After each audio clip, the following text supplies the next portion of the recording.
할렐루야. 오늘은 요한복음 2장 1절로 11절 말씀을 본문으로 함께 은혜를 나누려고 합니다. 사흘째 되던 날 갈릴리 가나에 혼례가 있어 예수의 어머니도 거기 계시고 예수와 그 제자들도 혼례의 청함을 받았더니 포도주가 떨어진지라 예수의 어머니가 예수에게 이르되 저들에게 포도주가 없다 하니 예수께서 이르시되 여자여 나와 무슨 상관이 있나이까? 내 때가 아직 이르지 아니하였나이다. 그의 어머니가 하인들에게 이르되 너희에게 무슨 말씀을 하시던지 그대로 하라 하니라. 거기에 유대인의 정결 예식을 따라 두세 통 들은 돌 항아리 6이 놓였는지라.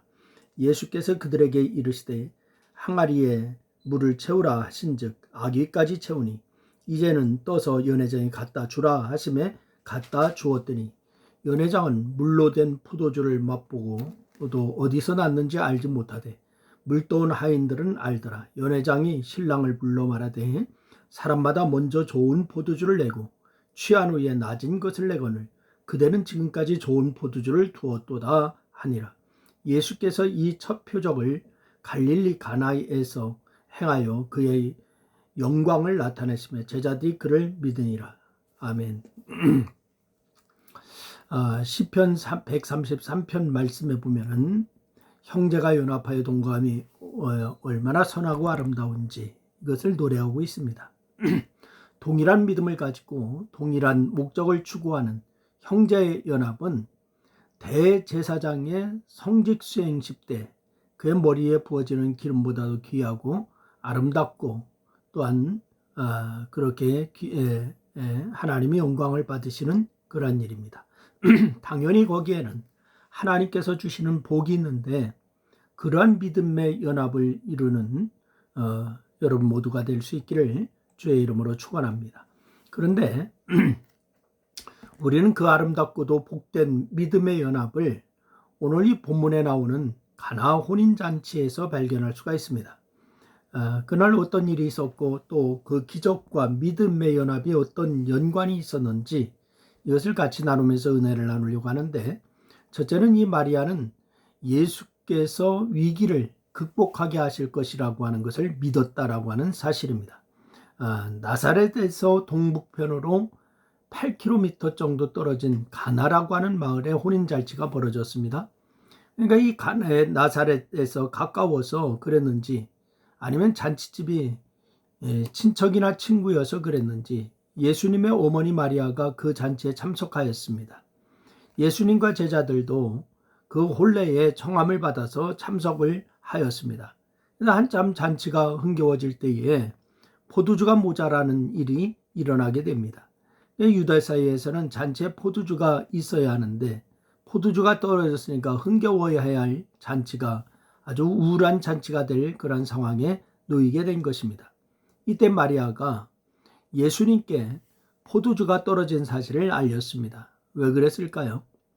포도주가 떨어졌으니 이제 잔치가 어떻게 될지 잘 알고 있었던 마리아가 예수님에게 이 문제를 해결해 줄 것을 이 사실을 잘 알고 있었기 때문이죠. 물론 예수님은 이전까지 그 어떤 기적도 행하신 적이 없습니다.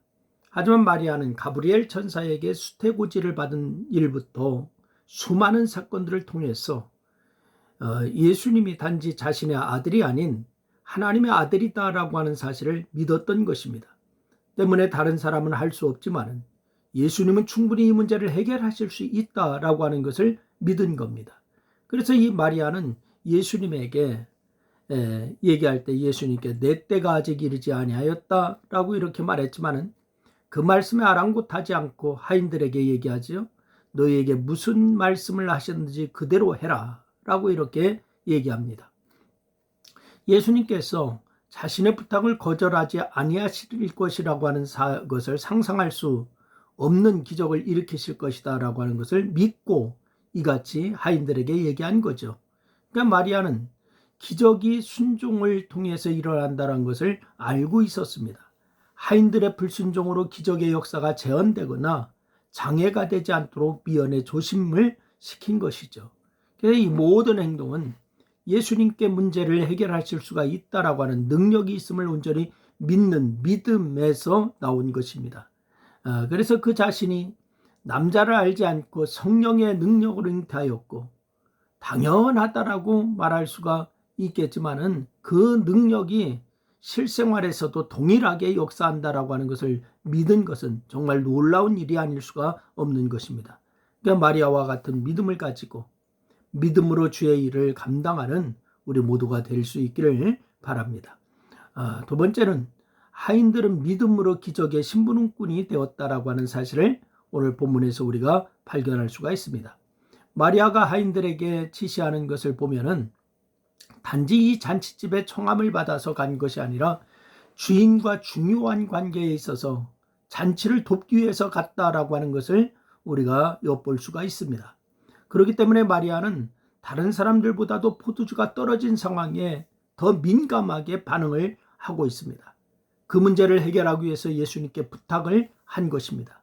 그러니까 하인들 역시 마리아가 어떤 위치에 있는지 알았기 때문에 예수님을 지목하며 무슨 말씀을 하시든지 그대로 하라 라고 하였을 때 그 말에 순종하였던 것입니다. 그런데 문제의 해결사로 나선 예수님은 먼저 그곳에 유대인의 정결 예식에 따라서 두세 통 드는 돌 항아리 6이 있는 것을 보시고서는 거기에 물을 채우라 라고 이렇게 말씀하셨죠. 그래서 하인들은 지금까지 잔치를 준비하느라 힘들었겠지만은 할 수 있는 일이고 해야 할 일이기에 아구까지 가득 채웠다라고 성경은 말씀을 하고 있습니다. 그런데 그 다음에 그 항아리에 있는 물을 떠서 연회장에 갖다 주라라고 예수님 말씀하십니다. 항아리에 있는 물이 어떤 것인지 잘 알고 있었던 하인들로서는 그것을 떠서 연회장에 갖다 주라라고 하는 말씀을 이해하기 힘들었을 거예요. 그래서 그 행동은 문제를 해결하는 것이 아니라 문제를 더 악화시킬 것이라고 하는 생각도 했을지도 모르겠습니다.